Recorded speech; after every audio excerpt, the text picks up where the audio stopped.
Is social justice really justice? Today, we're going to be talking about the dangers of social justice and how its effects are actually the opposite of what supporters think they're fighting for.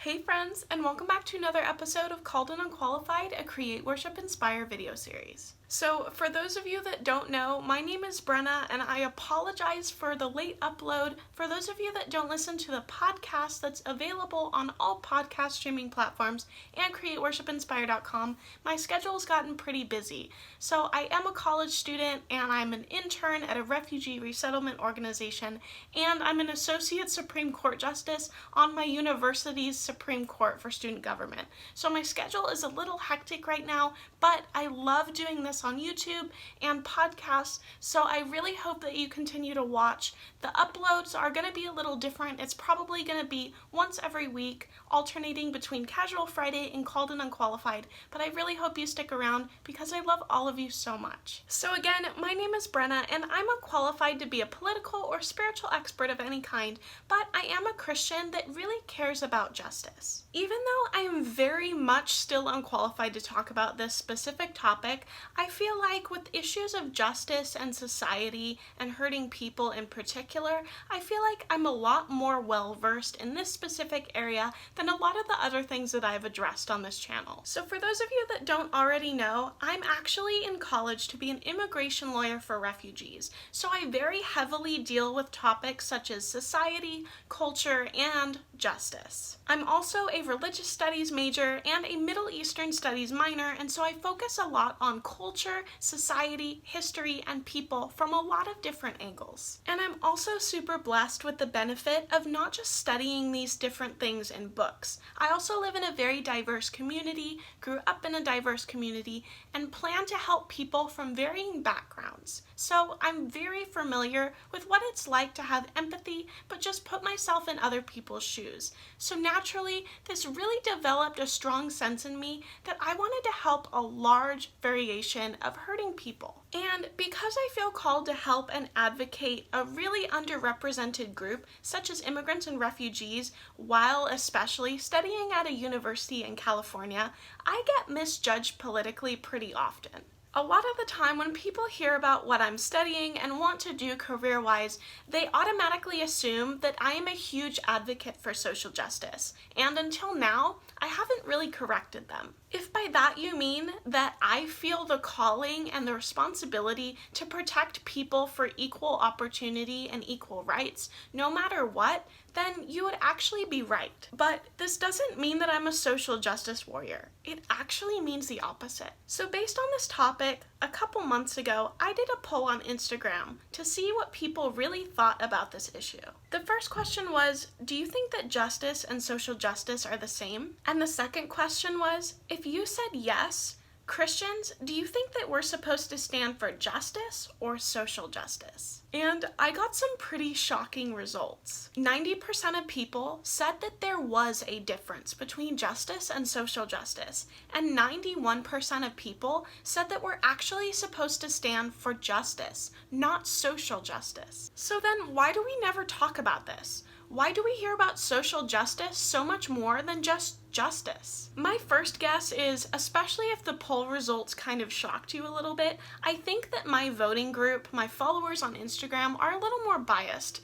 They don't really take the approach of shaming or hating people that don't agree with them. So it's pretty likely that the people that voted that we're supposed to stand for justice and that there is a difference, they're probably not nearly as loud as the social justice advocates. I also got a couple questions from my followers, and they were the best responses that I wasn't expecting. One person honestly let me know that she wasn't sure. She wasn't even really sure what the term social meant when it was a standalone word. One of the reasons why this was one of my favorite responses is because it takes so much humility to just admit that we don't know. And especially with the pressure of social media right now, I feel like a lot of us are being pressured into choosing a side before we're really able to analyze the facts and really distinguish what's true and what's just rumors. And I also got asked, Brenna, what do you think? So that's going to be the whole point of this video, is What do I think? The problem with social justice. Also, if you want another resource that's actually made by a qualified organization, I would highly recommend checking out PragerU's video called Social Justice Isn't Justice, and I'll be sure to link that down below in the description. This video is really short, sweet, gets to the point, very informative, and easy to understand. So especially if you want to share this information with somebody else in more than one form, you can send them this video and you can also send them PragerU's video. It's a pretty good conversation starter. So first, as a disclaimer, I want to tell you that when I was younger, I really thought that I should be an advocate for social justice, especially if I wanted to help hurting people. But then I heard a few scholars point out a very important point. Words like justice and equality do not need an adjective in front of them. Because when words like justice and equality are given adjectives, it bends them out of balance. So, for example, when we put the word gender in front of equality, this means that equality is going to be bent in favor of whatever gender has been identified by society as oppressed. And this is the little group that is going to be given assistance. In the same way, whatever group that social justice has determined is the group being most oppressed at that time is the group that's given the most assistance and attention, hence the word social. And unfortunately with this logic, whatever group hasn't been deemed as oppressed or would actually be deemed as privileged then has the right for the rest of society to mistreat that group. Because we don't really talk about the ugly nature of social justice. Like during the Civil War, for example. The Union, which was actually mostly made up of Republicans, was fighting for equality and freedom for people, regardless of ethnicity. They didn't want slaves anymore. But the Confederacy, the Democrats, were the ones that were fighting for social justice. Since society deemed that not all people were equal, this group of marginalized and oppressed people didn't need to be helped. Not only did social justice provide a way for African Americans to be claimed as slaves because that was socially just at the time, but it requires these political overcorrections that we have to do in society. Because social justice tips the scales out of balance, this is what we're going to need to do to have society correct itself. But social justice, because of its extreme nature, is always going to be an overcorrection, which isn't going to be right down the middle, which is justice. Because when justice is driven by what society has deemed as okay during that time, that's where this is a problem. When we focus all of our efforts into helping one group in particular, what about the other groups that also need assistance? They are overlooked and forgotten until conditions get so bad that society then turns their social justice spotlight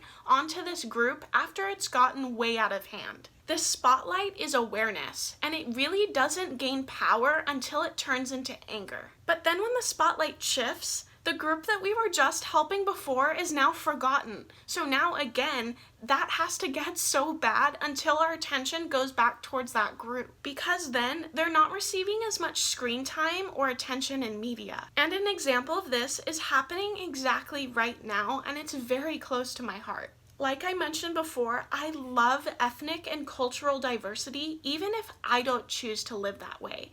It helps me see the beauty in other cultures that I need to adopt, but also some of the things about my own culture that I have taken for granted. Because of this, my heart has been specifically drawn to refugees. And selfishly, whenever I've seen social justice awareness go in an uproar for refugee advocacy, I get super excited that people are finally talking about this. There's so much power in just discussing some of the realities that other people are going through that we can't even fathom. But when the United States got wrapped up in our own social justice reforms in 2020, the refugee awareness was pushed to the side, and now these people, especially in light of sickness that's going around, have been heavily marginalized, and they still need assistance. Justice allows us to talk about all of the people that need help at once, because that's what justice is. There's no one focus that bends it all out of balance. Because there's no imbalance of interest if nobody is getting special treatment based off of how bad their past has been. But how does this work? It's because justice requires moral absolutes that are static. Once we put the word social in front of that, it's left to the mercy of whoever society has deemed needs the most assistance, and everybody else is forgotten about. Another issue with social justice is how the problems are solved. Because of the nature of social justice, it really doesn't gain momentum until anger and passion takes over, which can be good, except for when things are really out of control and out of hand. This means that the solutions that are suggested are not going to be good ones because they're driven by emotion. Because equal opportunity just doesn't seem radical enough. So what do we do instead? Social justice tries to turn the tables and oppress the oppressors. But this doesn't make any sense, because the whole point of justice is to destroy unfair things like oppression. So how does just rearranging it in society make things just? Social justice is actually driven by revenge and vengeance, and this isn't going to be justice. Justice is based on facts. Social justice is based on feelings. So this is even more proof that justice is static and unchanging, but social justice is left to the mercy of whatever time we're living in that moment. Justice aims to give people equal opportunity regardless of background or personal identity. The goal is to put everybody on the same playing field with the same standards. Social justice, in its tactics of rearranging emotional disputes, is not going to get rid of the problems in society such as oppression. This is just going to give way for more emotional uproars that are not going to unify us together. And especially when feeling is driving the conversation rather than facts, I've seen this a lot, especially in context with the BLM movement. Society has tried to claim that white supremacy is the problem, but I would even beg to differ that the issue is bigger than that, and it's really not as simple as they're making it seem. Honestly, it would be a lot easier to just blame one group of people, but that's not the issue. When you try to pin blame on imagined issues that aren't there, this isn't going to solve the problem or get the result that you want. Because if you try to find a non-existent reason for your issue, it's not going to make the issue go away. So now we get to the second part. I personally am a Christian, and this is one of the biggest reasons why I believe that Christians especially should stand for justice, because Jesus stood for justice. It may surprise you that Jesus was actually against social justice. He really had a desire to help people that society had pushed to the side. One of my best friends actually pointed out to me that the Pharisees were the ones that were so concerned with being politically correct and creating more laws for all of the people to abide by. Jesus was not concerned with being politically correct. Because this is what the Pharisees did. They lost their absolute morals and truth, and this is where the problem stems from. People try to twist the law to fit their changing morals rather than trying to make their morals fit in the static law based on absolute truth. Because think about this correlation. Jesus was born as a Jew, a people who had an awful history of being enslaved and oppressed. And I honestly don't think this is a coincidence. How much more significant is it that the Messiah, the Savior of all mankind, came from a people group that was so looked down upon? These people, who always seem to get the short end of the stick, were actually considered to be God's chosen people. And Jesus very well could have wanted all of the tables to turn on the oppressors for the Jews. But instead of wanting to oppress the oppressors, Jesus said, "Forgive them, Father, for they know not what they do." And this is justice, not social justice. If God really wanted social justice, then he wouldn't be an unchanging God, and he would have a changing law. He also could have elevated the Jews to a position where he would actually have them oppress the people that had been stepping on them for so long. But he didn't. And to this day, a lot of Jews still get mistreated. And guess what, Christians? We've joined them too. But instead of fighting for revenge and vengeance, we're actually supposed to focus on loving these people by fulfilling God's unchanging law, because we see Jesus representing and advocating for true justice. And I feel like for now, more than any other time, this is really going to resonate with us throughout our lives. Jesus can fill ethnic divides because even in the Bible, we see that there is neither Jew nor Greek. I don't know if you know this already, but heaven is going to be pretty diverse, and I think that that's great. Even though the devil seeks to have us divided by things that we can't control, such as ethnicity or race, we are actually supposed to be united as one family. That Jesus' blood is stronger than the blood that we think is different in all of us. And we're going to be united by love and not political correctness. And this is another thing where social justice isn't going to be helpful, because oppression and revenge doesn't build love, it destroys it. And political correctness and inclusive language don't really build love either. And so this verse especially has been really resonating with me. Ephesians 2:14, "For he himself is our peace, who has made both one and has broken down the middle wall of separation." Even though we feel so divided right now, God is just, and there will be one day when all of these divides will be broken down. But this work has already started through the body that is the church. Because as long as we're trying to act in social justice instead of love, we're just going to be spreading more oppression, violence, hate, and anger. So instead of social justice, let's just strive for love and a just society. So after hearing all of this may not be a bunch of groundbreaking information. So just to help you have a little bit of empathy for the other side, why do people think that we need to stand for social justice? And I think, again, this goes back to faith. If you think that this world is all there is, of course you would want to fight as hard as you could to get as beautiful of a society as possible, especially if this is the one chance that we get. You're going to try to make a utopia and solve all of society's issues. But if you believe that this world isn't all there is, of course you're going to go out of your way and love people, but you're also going to encourage them with the fact